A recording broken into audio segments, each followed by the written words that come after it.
جواب شکوہ بند نمبر 5۔ آئی آواز غم انگیز ہے افسانہ تیرا، آئی آواز غم انگیز ہے افسانہ تیرا، اشک بےتاب سے لبریز ہے پیمانہ تیرا، آسماں گیر ہوا نعرہ مستانہ تیرا، کس قدر شوخ زباں ہے دل دیوانہ تیرا، شکر شکوے کو کیا حسن ادا سے تو نے، ہم سخن کر دیا بندوں کو خدا تو نے، ہم سخن کر دیا بندوں کو خدا سے تو نے۔ تشریح۔ اقبال جواب شکوہ کے اس بند میں فرماتے ہیں کہ میں نے اللہ تعالیٰ سے مسلمانوں کی زبان پر جو شکوہ کیا تھا، اس کے جواب میں اللہ تعالیٰ کی طرف سے یہ آواز آئی کہ اے میرے مسلمان بندے، تیرا فسانہ اور قصہ بہت دردناک اور پرالم ہے۔ تو نے اپنی درد بھری داستان بڑے خلوص اور جذبہ خوش سے پیش کی ہے۔ بے شک تیرے پرخلوص دل میں جذبات کا طوفان مچل رہا ہے، اور یہ طوفان تیری آنکھوں کے ذریعے امڑنا چاہتا ہے۔ تیری آنکھوں میں آنسو بے قراری سے مچل رہے ہیں۔ اس سے اندازہ ہوتا ہے کہ تیرے دل میں امت مسلمہ کا کتنا گہرا درد ہے۔ تو نے اس درد مندی کا حق ادا کر دیا۔ بقول حفیظ جالندھری۔ غماز بن گئے آنسو غم نہا کے، آنکھوں سے گر رہے ہیں ٹکڑے میری فغاں کے۔ تو نے عشق و مستی میں ڈوب کے جو نعرہ بلند کیا ہے، وہ تو آسمان پر چھایا ہے، وہ اپنے اثر کی وجہ سے آسمان کی بلندیوں کو چھو رہا ہے۔ اے انسان تیرے پردرد دل میں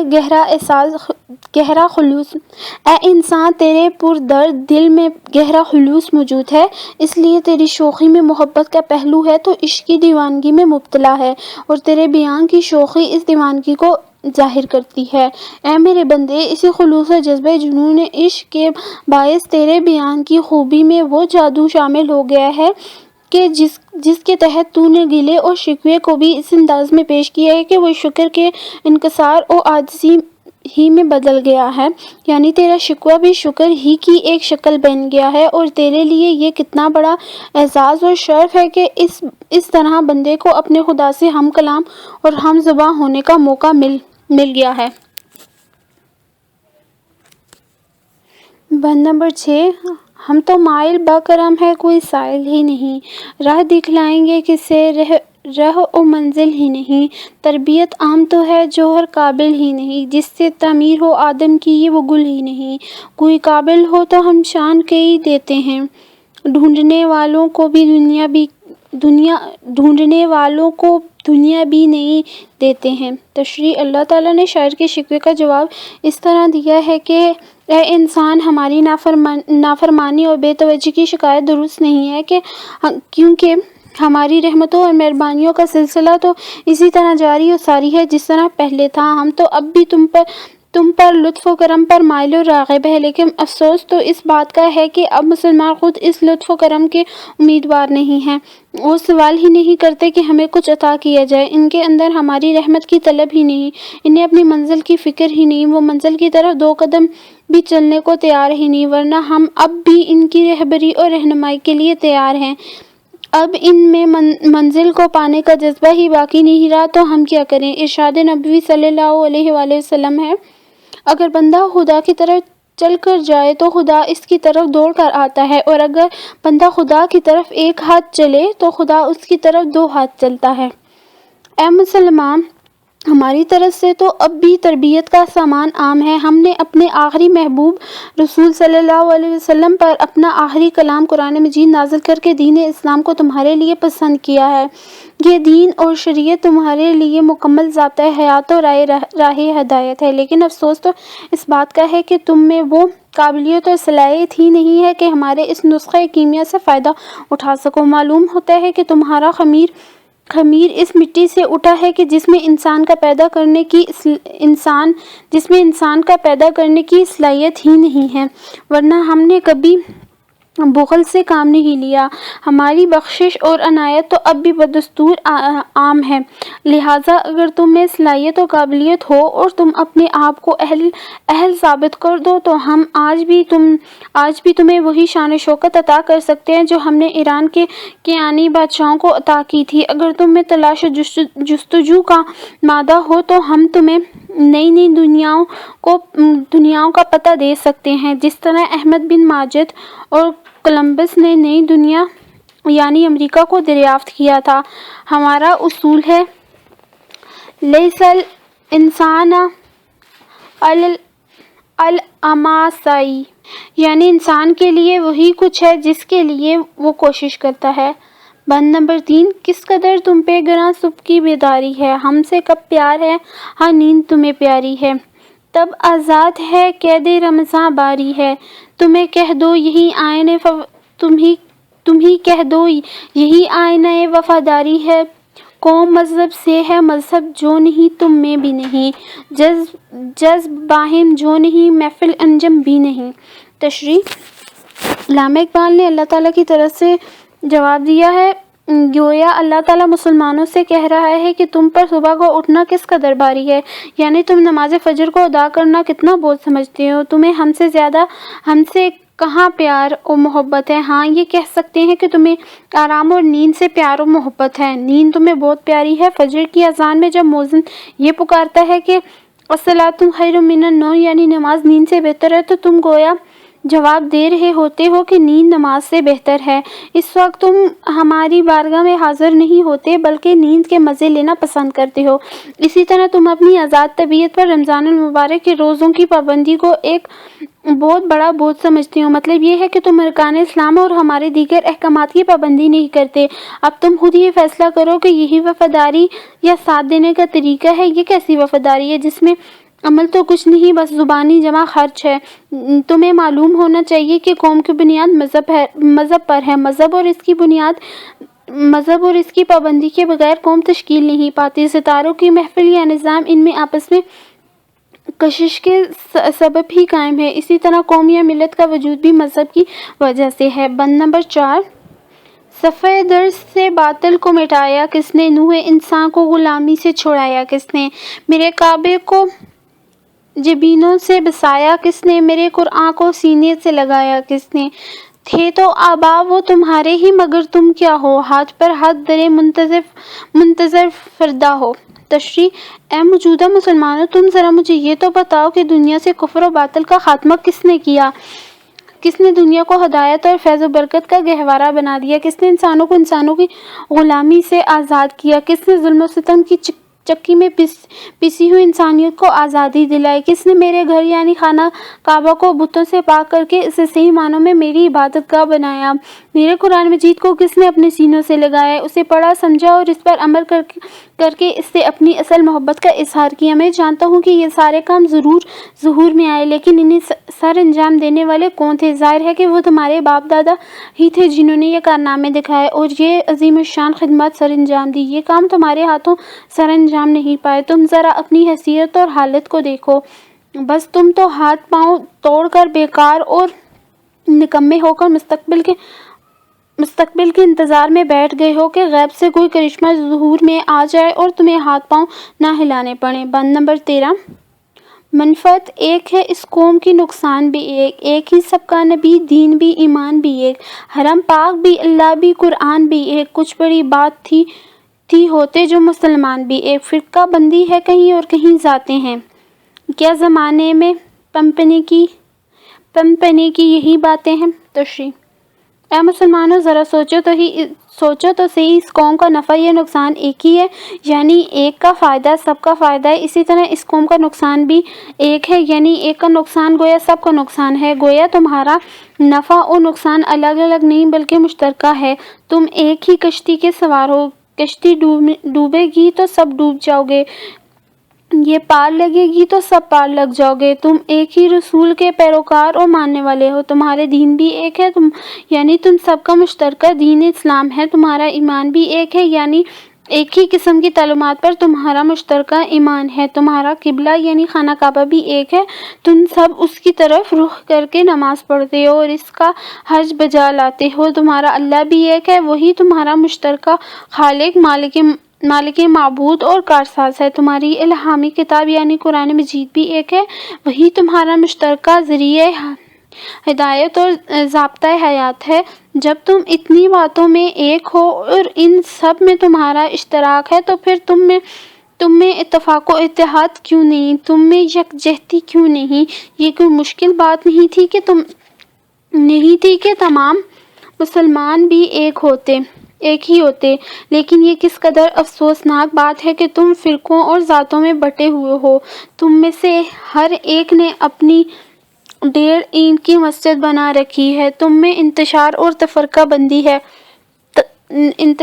تفرقہ ہے، تم ذات پات کے چکر میں گرفتار ہو۔ اب ذرا خود ہی بتاؤ کہ زمانے میں سرسبز ہونے اور ترقی کرنے کی یہی باتیں ہیں، یہی راستے ہیں، یہی طریقے ہیں، اس انتشار کی موجودگی میں تم دنیا میں کیسے ترقی کر سکتے ہو؟ یہ ایک انہونی بات ہے۔ بند نمبر 6، کون ہے تارک آئین رسول مختار؟ مصلحت وقت کی ہے، کس کے عمل کا معیار؟ کس کی آنکھوں میں نمایاں ہے شعار اغیار؟ ہو گئی کس کی نگاہ طرز سلف سے بیزار؟ قلب میں سوز نہیں، روح میں احساس نہیں، کچھ بھی پیغام محمد کا تمہیں پاس نہیں۔ تشریح: اے مسلمانوں، ذرا یہ بتاؤ کہ ہمارے رسول کے طریقے کو کس نے ترک کر دیے؟ ہم نے تو یہ معیار بنایا تھا کہ لَقَدْ كَانَ لَكُمْ فِي رَسُولِ اللَّهِ أُسْوَةٌ حَسَنَةٌ، یعنی بے شک تمہارے لیے رسول پاک صلی اللہ علیہ وسلم کی ہستی ہی بہترین نمونہ ہے، لیکن تم نے اس معیار کو بدل دیا۔ اب تمہارے عمل کی بنیاد یہ ہے کہ وقت کا تقاضا کیا ہے اور وقت کے لحاظ سے کس بات میں بہتری ہے۔ اس طرح تم اپنی مصلحتوں کا شکار ہو کر رہ گئے ہو اور دین کی بنیاد کو چھوڑ دیا ہے۔ تمہیں اپنی روایات اور طور طریقے اچھے نہیں لگتے، بلکہ تمہیں تو غیروں کے طور طریقے اور روایات پسند ہیں۔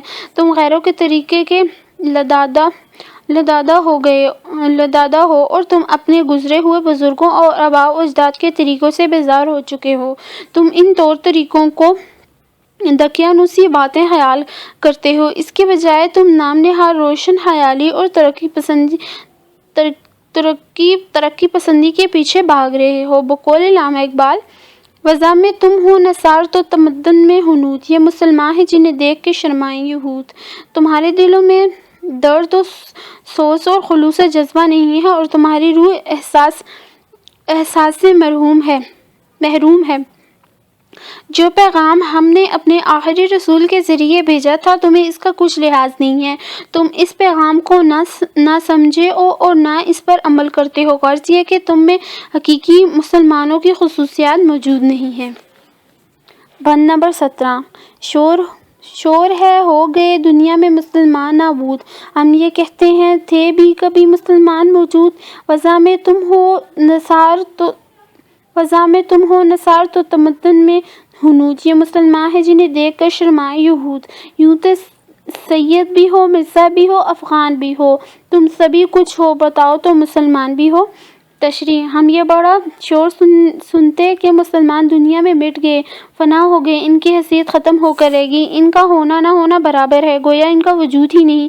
مگر ہم تو یہ پوچھتے ہیں کہ کیا مسلمان کہیں موجود بھی تھے یا نہیں؟ ان کی موجودہ حالت دیکھ کر تو یہ محسوس ہوتا ہے کہ مسلمان قوم کسی ہستی کا دنیا میں سرے سے وجود ہی نہیں تھا۔ اس کی وجہ یہ ہے کہ ہر قوم کا ایک تشخص ہوتا ہے، ایک پہچان ہوتی ہے۔ مسلمان قوم کا بھی اپنا تشخص ہے، اس کی پہچان اور انفرادیت ہے، لیکن اب یہ اپنا تشخص اور پہچان اور انفرادیت کھو بیٹھی ہے۔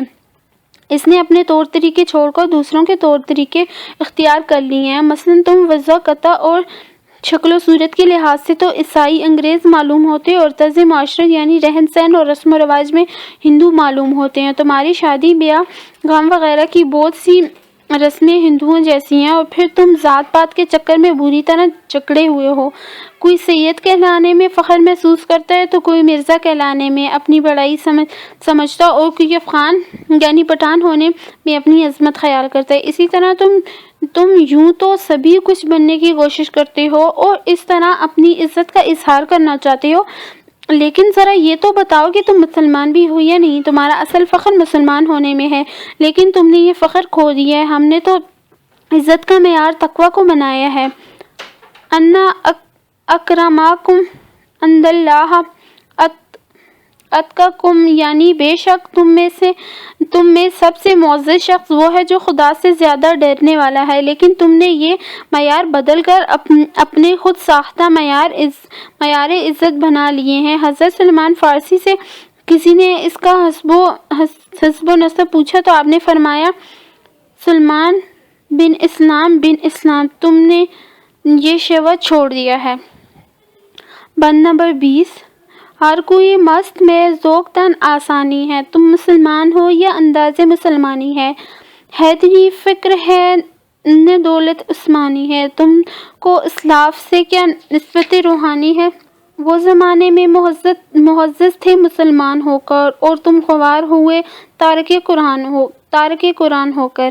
تشریح: تم میں سے ہر شخص آرام پسندی کی شراب میں مست ہے، یعنی حد سے زیادہ آرام پسند اور آسائش پسند ہے۔ تم میں کام اور محنت کرنے کی لگن نہیں ہے، تم جذبہ عمل سے محروم ہو گئے، تم خود کو مسلمان کہلانے کے مستحق ہو۔ ذرا سوچو تو، مسلمانوں کا طریقہ اور ڈھنگ ایسا ہوتا ہے۔ تم میں نہ حضرت علی جیسی درویشی و سادگی ہے اور نہ حضرت عثمان جیسی سخاوت ہے۔ حضرت علی درویشی و سادگی میں بے پناہ روحانی قوت رکھتے تھے، اور حضرت عثمان کی دولت خدا اور رسول اور دین کے لیے وقف تھی، لیکن تم ان صفات سے محروم ہو۔ اب اس حالت میں تمہیں اپنے پچھلے بزرگوں سے کیا روحانی تعلق یا واسطہ ہو سکتا ہے؟ بقول علامہ اقبال، گنوا دی ہم نے جو اسلاف سے میراث پائی تھی، ثریا سے زمین پر آسمان نے ہم کو دے مارا۔ قرون اولیٰ یعنی پچھلے زمانے کے مسلمان دنیا میں اس لیے سرخرو، بلند اور کامیاب و کامران تھے کہ وہ صحیح معنوں میں مسلمان تھے، لیکن تم دنیا میں اس لیے ذلیل و خوار اور رسوا ہو کر رہ گئے ہو کہ تم نے قرآن مجید اور اس کی تعلیمات کو ترک کر دیا ہے، یعنی تو قرآن کو چھوڑ کر ذلیل ہوا، پھر تو انقلاب زمانے کی شکایت کرتا ہے۔ ہم نے کامیابی کا معیار بنایا ہے، وَأَنْتُمُ الْأَعْلَوْنَ إِن كُنتُم مُؤْمِنِينَ، یعنی بے شک تم ہی کامیاب ہو اگر تم مومن ہو۔ اب چونکہ تم مومن نہیں رہے، اس لیے کامیابی سے محروم ہو اور زوال کا شکار ہو۔ شمع اور شاعر، پہلا بند فارسی زبان میں ہے۔ دوسرا بند، شعر نمبر 1۔ مجھ کو جو موج نفس دیتی ہے پیغام اجل لب، اسی موج نفس سے ہے نواں پیرا تیرا۔ تشریح: شمع شاعر کے سوال کا جواب دیتے ہوئے کہتی ہے کہ بے شک تمہاری اور میری کیفیت ایک جیسی ہے، لیکن تمہارے عمل اور مقصد میں تضاد ہے۔ مثلاً تم ریاکار ہو اور محض نمائش کے لیے زندگی گزارے ہو۔ شمع کہتی ہے کہ سانس کی جو پھونک مجھے بجھا دیتی ہے وہ میرے لیے موت کا سامان بن جاتی ہے۔ شعر نمبر 2۔ میں تو جلتی ہوں کہ بزمر میری فطرت میں سوز، تو فروزاں ہے کہ پروانوں کو ہو سودا تیرا۔ تشریح: میں صرف اس لیے جلتی ہوں کہ اللہ تعالیٰ نے جلنے کو میری فطرت کا لازمی جز بنا دیا ہے اور سوز و ساز میری فطرت میں چھپ گیا ہے، جبکہ تو صرف اس لیے روشن ہے کہ پروانوں یعنی لوگوں میں تیرے عشق و جنون پیدا ہو۔ شعر نمبر 3۔ گریا سما میں کہ میرے دل میں ہے سامان عشق، شبنم افشاں تو کہ بزم گل میں ہو چرچا تیرا۔ تشریح: میں اس لیے روتی اور آنسو بہاتی ہوں کہ میرے دل میں آنسوؤں کا طوفان متزن ہے، جبکہ تو اس لیے روتا ہے کہ پھولوں کی محفل یعنی مسلمانوں میں تجھے شہرت مل سکے۔ شعر نمبر 4۔ گل بد امن ہے میری شب کے لہو سے میری صبح، ہے تیرے امروز سے نا آشنا فردا تیرا۔ تشریح: میری ہر صبح کا دامن میری راتوں کے خواب سے رنگین اور سجا ہوا ہے، یعنی میں ہر آنے والی صبح کے لیے بے انتہا قربانیاں دیتی ہوں، جبکہ تمہاری آنے والی کل یعنی مستقبل تمہارے حال سے بالکل ناواقف ہے، یعنی تم اپنے مستقبل کو بہتر بنانے کے لیے کوئی محنت نہیں کرتے اور نہ کوئی تکلیف اٹھاتے ہو۔ شعر نمبر 5۔ یوں تو روشن ہے مگر سوز درون رکھتا نہیں، شعلہ مثل چراغ لال صحرا تیرا۔ تشریح: بے شک تم بھی میری طرح روشن ہو، لیکن تمہارے دل میں وہ حقیقی اور پرخلوص جلن موجود نہیں ہے جو میری فطرت میں مضمر ہے، اس لیے تمہیں صحرا میں کھلے ہوئے لالے کا چراغ سمجھنا چاہیے، جو داغ تو رکھتا ہے لیکن حرارت اور روشنی سے تہی دامن ہوتا ہے۔ شعر نمبر 6۔ سوچ تو دل میں لقب ساقی کا ہے زیبا تجھے، انجمن پیاسی ہے اور پیمانہ بے صحبا تیرا۔ تشریح: تو خود کو ساقی کہلانے میں فخر محسوس کرتا ہے، لیکن ذرا سوچ کہ کیا تیرے لیے یہ لقب مناسب اور موزوں بھی ہے، اس لیے کہ تیرے ساقی کہلوانے کے باوجود تیری محفل پیاسی ہے اور تیرے پیالے میں بھی شراب نہیں۔ شعر نمبر 7۔ اور ہے تیرا شعار آئینہ ملت اور ہے، زشت روئی سے تیرے آئینہ ہے رسوا تیرا۔ تشریح: تیری بدصورتی اور بد عملی نے تیرے آئینے کو رسوا و بدنام کر دیا ہے، یعنی بے عمل تو ہے لیکن تیری وجہ سے پوری ملت اسلامیہ بدنام ہوتی ہے، اور ایسا اس لیے ہے کہ ملت نے اپنے لیے جو قاعدہ اور دستور بنا رکھا ہے، تیرا طرز عمل اس سے بالکل مختلف ہے۔ شعر نمبر 8۔ کعبہ پہلو میں ہے اور سودائی بت خانہ ہے، کس قدر شوریدہ سر ہے شوق بے پرواہ تیرا۔ کس قدر شوریدہ سر ہے شوق بے پرواہ تیرا۔ تشریح: تو اپنے پہلو میں کعبہ رکھتا ہے، یعنی تو مسلمان ہے، اس کے باوجود کافرانہ ترک زندگی کا شیدائی ہے، اس سے اندازہ کرنا چاہیے کہ تیرا ذوق و شوق اور عشق کس قدر دیوانہ ہے۔ شعر نمبر 9۔ کیس پیدا ہوں تیری محفل میں ہے یہ ممکن نہیں، کیس پیدا ہوں تیری محفل میں یہ ممکن نہیں، تنگ ہے صحرا تیرا محمل ہے بے لیلا تیرا۔ تشریح: ملت اسلامیہ میں اب کیس جیسے عشاق اور صادق و مخلص لوگوں کے پیدا ہونے کا امکان نہیں، اس لیے کہ تیرا صحرا وسیع نہیں ہے اور تیری محمل یعنی کجاوے میں کوئی محبوب بھی نہیں بیٹھا جو لوگوں کو اپنے عشق میں مبتلا کر سکے، یعنی ملت اسلامیہ اپنے حقیقی جوہر سے عاری اور تہی دامن ہو چکی ہے۔ شعر نمبر 10۔ اے در تابندہ بے پروردہ آغوش موج، لذت طوفان سے ہے نا آشنا دریا تیرا۔ تشریح: اے چمکدار اور روشن موتی، تو اس لیے روشن اور چمکدار ہے کہ تیری پرورش خطرات و حوادث کی موجوں کے درمیان ہوئی ہے، لیکن اب تیرا دریا طوفانوں اور مشکلات سے ناواقف ہو گیا ہے، گویا اب تجھ میں مشکلات سے اعتبر ہونے اور ان کا مقابلہ کرنے کی طاقت باقی نہیں رہی۔ شعر نمبر 11۔ اب نوا پیرا ہے کیا گلشن ہوا برہم تیرا، بے محفل تیرا ترنم نغمہ بے موسم تیرا۔ تشریح: اب تو کس کے لیے شاعری کرتا ہے، اب تو تیرا گلستان تباہ و برباد ہو چکا ہے، یہی وجہ ہے کہ تیرے نغمے بے موقع اور بے موسم ہیں اور اسی لیے بے نتیجہ اور لا حاصل ہیں، اب ان سے ملت کی بیداری کا کام نہیں لیا جا سکتا۔ علامہ اقبال نے اس پر میں مختلف علامات سے کام لے کر رہنمایان قوم کے عدم خلوص، ریاکاری، خود غرضی اور کردار و گفتار میں تضاد کا بہترین نقشہ کھینچا ہے۔ تیسرا بند۔ شعر نمبر 12۔ تھا جنہیں ذوق تماشا تو وہ رخصت ہو گئے، لیکن اب تو وعدہ دیدار عام آیا تو کیا۔ تشریح: جو لوگ تماشا دیکھنے کے آرزومند اور خواہش مند تھے وہ تو طویل انتظار کے بعد مایوس ہو کر چلے گئے، ان کے جانے کے بعد تو دیدار کا وعدہ لے کر آیا تو کیا فائدہ۔ شعر نمبر 13۔ انجمن سے وہ پرانے شعلہ آشام اٹھ گئے، ساقیہ محفل میں تو آتش بجام آیا تو کیا۔ تشریح: تیری محفل سے بہت زیادہ تیز شراب پینے والے لوگ چلے گئے، اے ساقی ان کے جانے کے بعد اب تو اپنے پیالے میں شراب لے کر آیا تو اس کا کیا فائدہ۔ شعر نمبر 14۔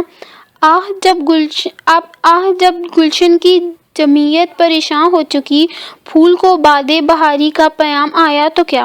تشریح: گلستان میں پھولوں کے لیے بہار کی تر و تازہ کر دینے والی ہواؤں کا پیغام زندگی آیا، لیکن اس وقت جب گلشن اجڑ گیا، اس کا اجتماع بکھر گیا اور گلشن کی ایک ایک چیز خزاں کے زد میں آ گئی، اب اس ہوا سے کیا کام لیا جا سکتا ہے؟ شعر نمبر 15۔ آخر شب دید کے قابل تھی بسمل کی تڑپ، سب ہدم کوئی اگر بالائے بام آیا تو کیا؟ تشریح۔ محبوب کے عشق اور فرقت میں زخم کھانے والے لوگ رات بھر تڑپتے رہے۔ رات کے آخری حصے میں ان کی بے چینی اور اضطراب دیکھنے کے لائق تھا، لیکن محبوب انہیں اپنا جلوہ دکھانے پر آمادہ نہ ہوا۔ لیکن جب یہ تڑپ ختم ہوئی، عاشق اور بسمل دیدار سے مایوس ہو گئے تو محبوب انہیں اپنا جلوہ دکھانے پر آمادہ ہوا اور چھت کے اوپر پہنچا تو کیا حاصل؟ شعر نمبر 16۔ بجھ گیا وہ شعلہ جو مقصود ہر پروانہ تھا، اب کوئی سودائی سوز تمام آیا تو کیا؟ تشریح۔ وہ شعلہ جسے اس کی روشنی اور حرارت کی وجہ سے تمام پروانے پسند کرتے تھے، بجھ گیا۔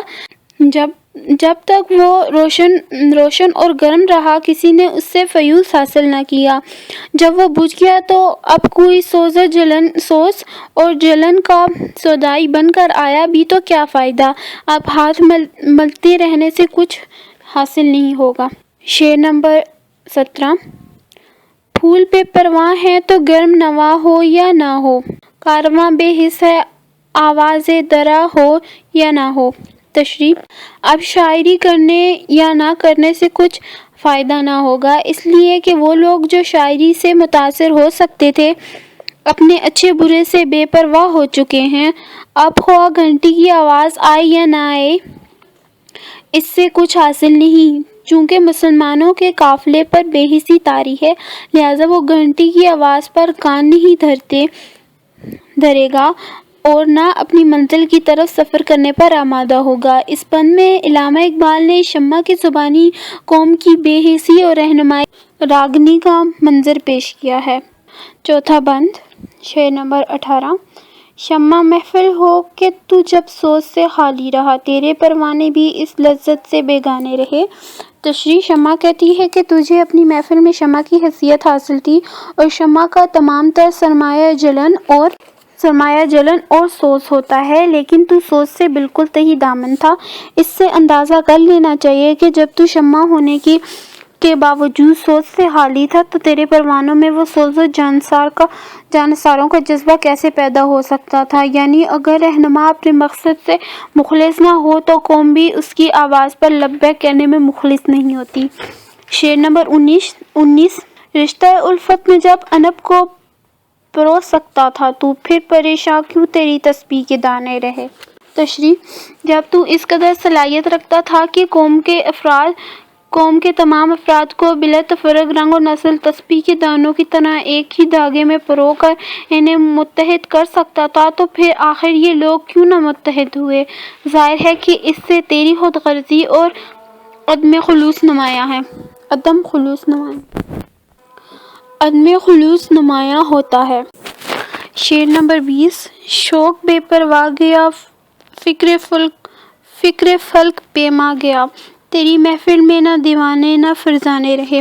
تشریح۔ ماضی میں سچا اور مشکلات کو خاطر میں نہ لانے والا عاشق اور انتہائی بلند خیالی مسلمانوں کی متاع تھی، لیکن آج مسلمان ان دونوں چیزوں سے محروم ہو گئے ہیں۔ یہی وجہ ہے کہ اب ان میں نہ تو عاشق اور دیوانے پیدا ہوتے اور نہ عاقل اور دانشور۔ ماضی کے عروج کے مقابلے میں موجودہ زمانے کے زوال کی یہی وجہ ہے۔ شعر نمبر 21۔ وہ جگر سوزی نہیں، وہ شعلہ آشامی نہیں، فائدہ پھر کیا جو گرد شمع پروانے رہے۔ تشریح۔ اب مسلمانوں میں نہ تو جگر کو جلانے یعنی مشکلات اور شدائد برداشت کرنے کا جذبہ ہے، اور نہ وہ عشق کو جلا دینے والی شراب پینے کی اہلیت رکھتے ہیں، یعنی نہ ان میں جدوجہد کی قوت باقی ہے اور نہ اپنے مقاصد کے حصول میں انہیں کوئی رغبت ہے۔ شعر نمبر 22۔ خیر تو ساقی سہی لیکن پہلائے گا کسے، اب نہ وہ میکش رہے باقی نہ میخانے رہے۔ تشریح۔ ایسے میں اگر شمع یعنی قوم کے رہنما کے گرد کچھ پروانے موجود بھی ہوں تو کچھ حاصل نہیں۔ چلیے میں یہ تسلیم کر لیتا ہوں کہ تو ساقی ہے اور لوگوں کو شراب پلاتا ہے، لیکن یہ تو سوچ کہ اب تو ساقی ہو کر کیا کرے گا اور کسے شراب پلائے گا۔ اس لیے کہ اب نہ تو پرانے شراب خانے باقی ہے اور نہ پرانے پلانے اور نہ پرانے شراب پینے والے، یعنی زمانہ اور اس کے تقاضے سب کچھ بدل گئے ہیں۔ ایسے میں ماضی کی عظمت کو بحال کرنا سخت مشکل ہے۔ شعر نمبر 23۔ رو رہی ہے آج ایک ٹوٹی ہوئی مینا اسے، کل تلک گردش میں جس ساقی کے پیمانے رہے۔ تشریح۔ شمع اس صورتحال پر اظہار افسوس کرتے ہوئے کہتی ہے کہ جس ساقی کے پیمانے اور شراب کے پیالے کل تک پوری بزم میں گردش کرتے، یعنی تمام دنیا پر مسلمانوں کی حکومت تھی اور لوگوں کو شراب پلاتے رہے، آج اس ساقی کی یادگار کے طور پر صرف ایک ٹوٹی ہوئی صحرائی باقی ہے اور اپنے ساقی کا ماتم کر رہی، یعنی عروج کے تمام آثار ختم ہو گئے، البتہ اس کی چند یادیں باقی ہیں۔ شعر نمبر 24۔ آج ہے خاموش وہ دشتے جنوں پرور جہاں، رقص میں لیلا رہی لیلا کے دیوانے رہے۔ تشریح۔ آج وہ تمام صحرا بالکل خاموش ہیں جو ایک زمانے میں عشق و جنون کی پرورش کیا کرتے تھے اور جن میں لیلا اور اس کے عاشق محور رقص اور سرور رہتے تھے، یعنی ملت اسلامی جن خطوں میں برسر اقتدار اور حکمران رہی، آج وہ تمام خطے اس کی حکمرانی سے نکل گئے اور وہاں پر مسلمانوں کی تہذیب نے دم توڑ دیا۔ شعر نمبر 25۔ وائے ناکامی متاع کارواں جاتا رہا، کارواں کے دل سے احساس زیاں جاتا رہا۔ تشریح۔ اے ہماری ناکامی اور زوال کی انتہا، یہ ہماری ناکامی اور زوال کی انتہا ہے کہ ملت اسلامیہ کے قافلے کی تمام دولت لٹ گئی، لیکن اس سے زیادہ تکلیف دہ بات یہ ہے کہ مسلمانوں کے دل سے اپنے لٹنے، برباد ہونے اور اپنے نقصان و خسارے کا احساس بھی جاتا رہا، یعنی انہیں یہ بھی معلوم نہیں کہ انہوں نے کیا کچھ کھو دیا۔ اس بند میں بھی من حیثیت القوم ملت اسلامیہ کی بے حسی کا رونا رویا گیا ہے۔ پانچواں بند۔ شعر نمبر 27۔ جن کے ہنگاموں سے تھے آباد ویرانے کبھی، شہر ان کے مٹ گئے آبادیاں بن ہو گئی۔ تشریح۔ علامہ اقبال ماضی میں مسلمانوں کے عروج اور موجودہ عہد میں ان کے زوال کا نقشہ کھینچتے ہوئے کہتے ہیں کہ ایک زمانے میں مسلمانوں کے ہنگاموں سے ویران مقامات بھی آباد اور پر رونق ہو گئے تھے، جبکہ آج یہ حالت ہے کہ خود مسلمانوں کے اپنے شہر برباد اور ویران ہو گئے اور ان کی آبادیاں جنگلوں میں تبدیل ہو چکی ہیں۔ شعر نمبر 27۔ سطوط توحید قائم جن نمازوں سے ہوئی، وہ نمازیں ہند میں نذر برہمن ہو گئی۔ تشریح۔ جن نمازوں کے باعث ہندوستان جیسے بت پرست علاقوں میں اللہ کو ایک ماننے والوں کی حکومت قائم ہوئی، اب وہ نمازیں ہندوستان کے برہمنوں کی نذر ہو گئی ہیں، یعنی توحید پرستوں نے اب ہندو رہنماؤں کو اپنا آقا اور لیڈر مان لیا ہے، جس کی وجہ سے ان کی اپنی حیثیت و اہمیت ختم ہو گئی ہے۔ شعر نمبر 29۔ دہر میں عیش دوام آئین کی پابندی سے ہے، موج کو آزادیاں سمانے شیون ہو گئی۔ تشریح۔ دراصل مسلمانوں نے زندگی اور زمانے کے عام قاعدے سے روگردانی کی زندگی کا عام قاعدہ اور دستور یہ ہے کہ یہاں پر ہمیشہ رہنے والی عیش اور مسرت پابندیوں کو قبول کر کے حاصل کی جا سکتی ہے، اور اگر ان پابندیوں کی خلاف ورزی کی جائے تو عیش و مسرت غم و اندوہ میں بدل جاتی ہے۔ مثلاً جب تک پانی کی موج دریا میں رہتی ہے اور اس کے پابندی کو قبول کرتی ہے تو وہ تلاطم خیز بنی رہتی ہے، لیکن جب یہی موج سمندر یا دریا کے کناروں سے ٹکرا کر پابندی توڑنے کی کوشش کرتی ہے تو اسے آزاد ہونے کی خواہش کے نتیجے میں آوازاری اور نالہ و فریاد سے دوچار ہونا پڑتا ہے۔ شعر نمبر 30۔ خود تجلی کو تمنا جن کے نظاروں کی تھی، وہ نگاہیں نا امید نور ایمن ہو گئی۔ تشریح: اللہ تعالیٰ کا نور جو حضرت موسیٰ علیہ السلام کو طور پر نظر آیا تھا موسیٰ علیہ السلام کو کوہ طور پر نظر آیا تھا، ایسے اپنے دیکھے جانے کے لیے جن نگاہوں کا متمنی تھا، اب وہ نگاہیں اس نور سے نا امید ہو چکی ہیں اور یہ پستی اور زوال کی انتہا ہے۔ شعر نمبر 31: اڑتی پھرتی تھیں ہزاروں بلبلیں گلزار میں، دل میں کیا آئی کہ پابند نشیمن ہو گئی۔ تشریح: ایک زمانہ تھا کہ باغ میں ہزاروں بلبلیں نغمے گاتی ہوئی ادھر سے ادھر اڑتی پھرتی تھی، خدا جانے ان کے دلوں میں کیا آئی اور انہوں نے کیا سوچا کہ وہ تمام بلبلیں اپنے اپنے آشیانوں میں اسیر ہو گئی اور یوں گلستان کی زیب و زینت ختم ہو کر رہ گئی۔ شعر نمبر 32: وسعت گردوں میں تھی ایک کی تڑپ نظارہ سوز، بجلیاں آسودہ دامن خرمن ہو گئی۔ تشریح: وہ بجلیاں جن کی تڑپ آسمان کی لامحدود وسعتوں میں دیکھنے والوں کو جلا دیتی تھی، اب کلیان کے دامن میں آرام کر رہی ہیں اور ان کی حدت و حرارت ختم ہو چکی ہے، یعنی ملت اسلامیہ کا ہر فرد اپنی حقیقی صلاحیتوں میں محروم ہو چکا ہے۔ شعر نمبر 33: دیدہ خونبار ہو منت کش گزار کیوں، اشک پہ ہم سے نگاہیں گلے بد امن ہو گئی۔ تشریح: ایسے میں میری خون برسانے والی آنکھیں پھولوں کے لیے باغ احسان کیوں لیں، انہوں نے تو اپنے مسلسل بہنے والے آنسوؤں سے میرے دامن ہی کو گلزار بنا دیا ہے اور میرے دامن میں آنسوؤں کی وجہ سے بہت سے پھول کھل گئے ہیں۔ شعر نمبر 34: شام غم لیکن خبر دیتی ہے صبح عید کی، ظلمت شب میں نظر آئی کرن امید کی۔ تشریح: لیکن ہمارے غموں کی یہ شام مستقل اور دائمی نہیں ہے، بلکہ یہ شام غم تو مسرت اور شادمانی کی صبح کی خوشخبری دے رہی ہے۔ یوں دیکھا جائے تو رات کی تاریکی میں امید کی کرن نظر آتی ہے، یعنی ملت اسلامیہ کا انتہائی زوال آخرکار ختم ہوگا اور پھر اس کے عروج کا دور شروع ہوگا، بالکل اسی طرح جس طرح ہر شام کے بعد صبح اور ہر رات کے بعد دن آتا ہے۔ بند۔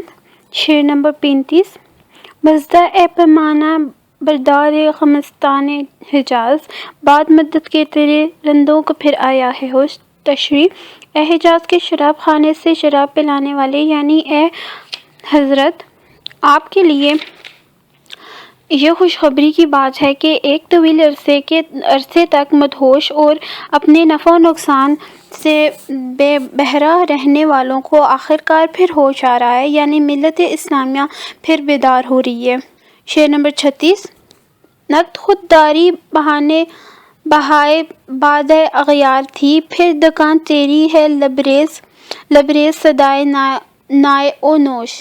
تشریح: آج تک اس ملت نے اپنی غیرت و خودداری کو دشمنوں کی شراب کے عوض فروخت کر رکھا تھا، یعنی یہ اپنا مذہب اور تہذیب چھوڑ کر فرنگی و عجمی تہذیب کے دلدادہ ہو رہے تھے، لیکن اب پھر تیری دکان میں پینے پلانے کا شور برپا ہے، یعنی مسلمان پھر اپنے مذہب اور تہذیب کی طرف لوٹ رہا ہے۔ شعر نمبر 37: ٹوٹنے کو ہے طلسم ماہ سمایان ہند، پھر سلیمہ کی نظر دیتی ہے پیغام خروش۔ تشریح: ہندوستان کے چاند جیسی پیشانی رکھنے والوں کا جادو ختم ہونے والا ہے اور ایک بار پھر سلیمہ کی نظریں لوگوں کو سرگرم تر و تازہ کر رہی ہیں۔ واضح ہو کہ یہاں پر ماہ سمابان ہند کا اشارہ ہندوستان کے انگریز حکمرانوں اور ہندو رہنماؤں دونوں کے لیے ہو سکتا ہے، اس لیے کہ ہندوستان کے مسلمان اپنا تشخص ختم کر کے انہی کے رنگ میں رنگے جانے کی۔ اسی طرح سلیمہ عربی شاعری کی ایک خیالی محبوبہ کا نام ہے۔ اقبال نے یہ نام یہاں پر اسلام اور اسلامی تہذیب و تمدن کے لیے استعمال کیا ہے۔ شعر نمبر 37: پھر یہ غوغا ہے کہ لا ساقی شراب خانہ ساز، دل کے ہنگامے میں مغرب نے کر ڈالے خاموش۔ تشریح: اقبال کہتے ہیں کہ اب پھر یہ شور بلند ہے کہ مغربی تہذیب سے وابستگی نے مسلمانوں کو تباہ کر کے رکھ دیا ہے، یعنی ہمیں دوبارہ اسلامی قوت دے دیں۔ باقی مغرب کی شراب یعنی تہذیب و تمدن نے دل کے ہنگامے خاموش کر دیے ہیں، لہٰذا ہمیں ایک بار پھر گھر کی بنی ہوئی شراب عطا کر۔ شعر نمبر 39۔ نغمہ پیرا ہو کہ یہ ہنگام خاموشی نہیں ہے، سحر کا آسماں خورشید سے مینا بدوش۔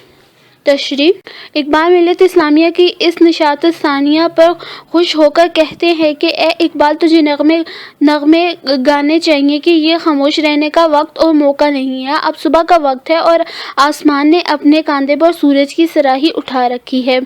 شعر نمبر 40۔ درغن دیگر بسوز دیگراں راہم بسوز، گفتتم روشن حدیث گر توانی دار گوش۔ تشریح: میں تمہیں ایک بہت عمدہ بات بتا رہا ہوں، اگر تم میں طاقت اور قدرت ہو تو یہ بات سنو کہ تم دوسروں کے غم میں جلو اور دوسروں کو اپنے ساتھ جلاؤ، یعنی سب لوگ متحد و متفق ہو کر ایک دوسرے کے دکھ درد کو اپنا دکھ درد سمجھنے لگے۔ شعر نمبر 41۔ کہہ گئے ہیں شاعری جزوست از پیغمبری، ہاں سنا دے محفل ملت کو پیغام سروش۔ تشریح: بڑے اور عظیم لوگ یہ بات کہہ گئے ہیں کہ اچھی شاعری پیغمبری کا جز ہوتی ہے، یعنی اس میں انسانوں کی صحیح سمت میں رہنمائی کرنے کی صلاحیت ہوتی ہے، لہٰذا اے اقبال، تو بھی ایک پیغمبر کی طرح اپنی ملت کی بزم میں خوشخبری سنانے والے فرشتے کا پیغام سنا دے۔ شعر نمبر 24۔ آنکھ کو بیدار کر دے وعدہ دیدار سے، زندہ کر دے دل کو سوز جوڑ گفتار سے۔ تشریح: اہل ملت کی خواب آنکھوں کو دیدار کے وعدے سے بیدار کر دے اور لوگوں کے دلوں کو اپنی شاعری کی جلن اور طلب سے زندہ کر دے، تاکہ مسلمان خواب غفلت سے بیدار ہو کر حرکت و عمل کی دنیا میں آ جائیں اور دوبارہ عروج کے لیے جدوجہد کا آغاز کر دیں۔ خضر راہ تعارف۔ یہ نظم خضر راہ اقبال نے انجمن حمایت اسلام کے اجلاس میں پڑھی تھی، جو اپریل 1922 میں اسلامیہ ہائی اسکول اندرون شیر انوالا دردوزہ میں منعقد ہوا تھا۔ عالم اسلام کے لیے وہ وقت بے حد نازک تھا۔ قسطنطنیہ استنبول پر اتحادی قابض تھے اور سلطنت عثمانیہ کے حصے بکھرے ہو چکے تھے۔ اتحادیوں کی اما پر یونانیوں نے اناطولیہ میں فوج کو اتار دیا تھا۔ شریف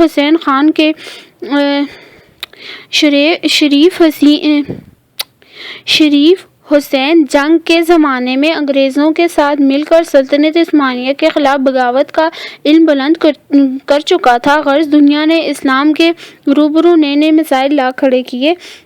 اقبال نے خضر راہ میں مسلمانوں کے بعض اہم مسائل کو بیان کرتے ہوئے ان کے سامنے صحیح راستہ پیش کیا تھا۔ اس نظم کا نام خضر راہ اسی وجہ سے رکھا گیا ہے کہ یہ مشکلات اور مصائب کے نہایت نازک دور میں رہنمائی کا مینار تھی۔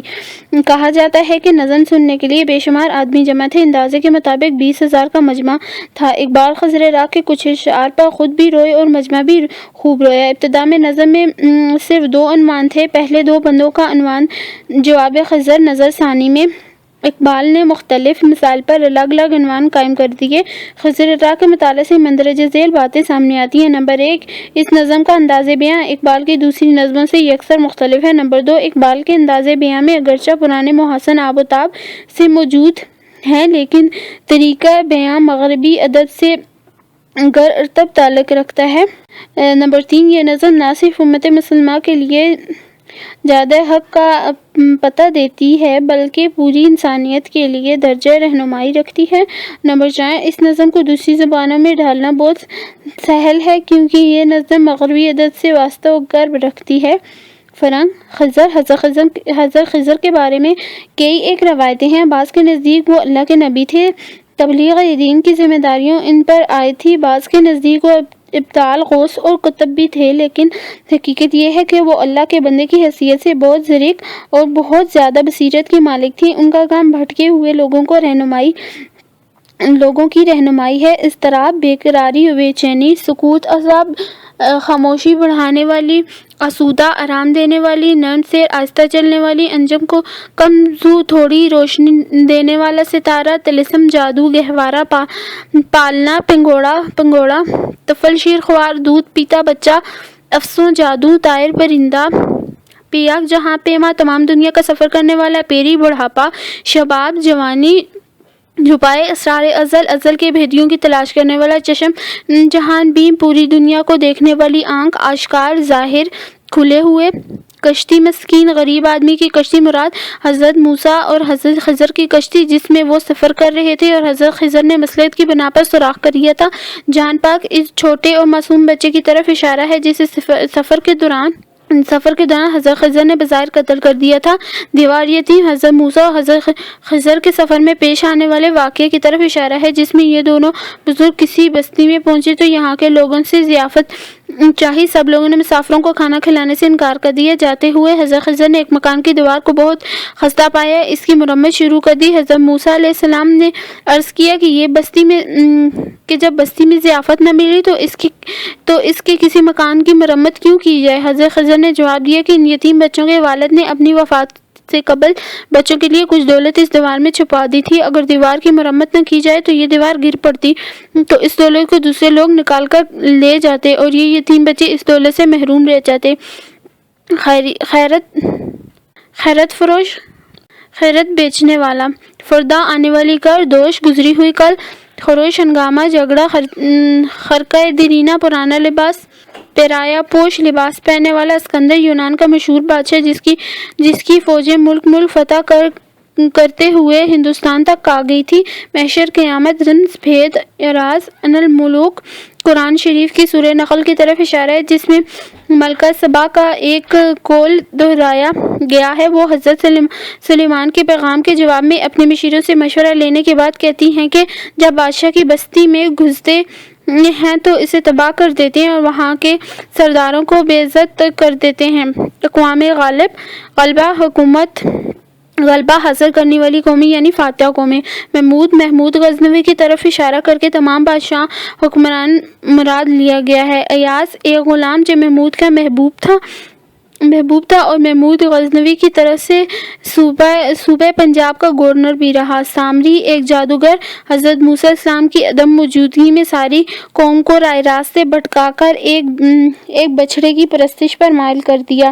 دلیری، محبوبیت، سروری، حکومت، بے ہمتا، منفرد، کسرا، بادشاہت، دیو استبداد، ظلم و جبر کا دیو، پائے کوب، ناچنے والا، حلیہ گیر، بہانے ساز، شاخ آہو، ہرن کا سینگ، برات، معاوضہ، مست دولت آفرین، دولت پیدا کرنے والا ہاتھ، ساحر الموت، موت کا جادوگر۔ مراد حسن بن صباح ہے جس نے قلعہ الموت میں جنت بنوائی تھی۔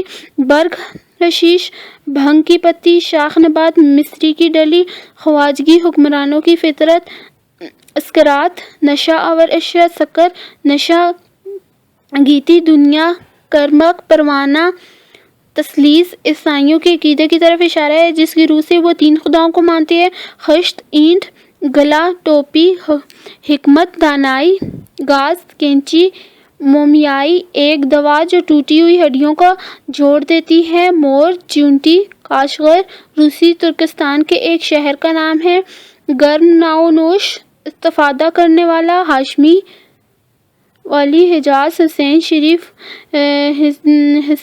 شریف کی طرف اشارہ ہے جس نے 1914 میں ترکوں کے خلاف غداری کر کے عالم اسلام کو سنگین نوعیت کی تباہی سے دوچار کر دیا تھا۔ ترکمان، ترکوں کی طرف اشارہ ہے جو شریف مکہ کی غداری کے باوجود بڑی جرأت ایمانداری کے ساتھ کفار سے لڑتے رہے۔ نمرود، وہ بادشاہ جس نے خدائی کا دعویٰ کیا اور حضرت ابراہیم کو کلمہ حق بیان کرنے کی پاداش میں آگ کے شعلوں میں ڈالنے کا حکم دیا۔